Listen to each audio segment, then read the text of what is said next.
তোর্ষা নদীর বিসর্জন ঘাটে নিষ্ক্রিয় করা হলো কোচবিহার আদালতের মালগুদাম থেকে উদ্ধার হওয়া হ্যান্ড গ্রেনেড।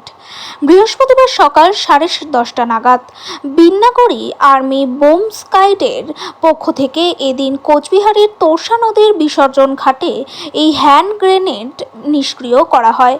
এদিন এই বোম নিষ্ক্রিয় করার সময় তোর্ষা নদীর সংলগ্ন বাঁধের পাড়ের রাস্তাগুলো বন্ধ করে দেওয়া হয়েছিল কিছুক্ষণের জন্য নিরাপত্তার স্বার্থে। পাশাপাশি পুলিশ ও সেনাবাহিনীর জওয়ান ছাড়া কাউকেই সেখানে থাকতে দেওয়া হয়নি। এমন অবস্থায় নিরাপত্তার স্বার্থে কোচবিহার পুলিশের বিশাল বাহিনী পুরো এলাকা নিরাপত্তার চাদরে ঘিরে ফেলে। উপস্থিত ছিলেন ডিএসপি হেডকোয়ার্টার চন্দন দাস, কোচবিহার কোতোয়ালি থানার আইসি তপন পাল সহ অন্যান্য পুলিশ আধিকারিকরা। দেখুন গ্রেনেড নিষ্ক্রিয় করা সেই ছবি। কোচবিহার থেকে সৌমিত দত্তের রিপোর্ট, প্রথম আলোর বার্তার পর্দায়। সঙ্গে থাকুন, ভরসা রাখুন।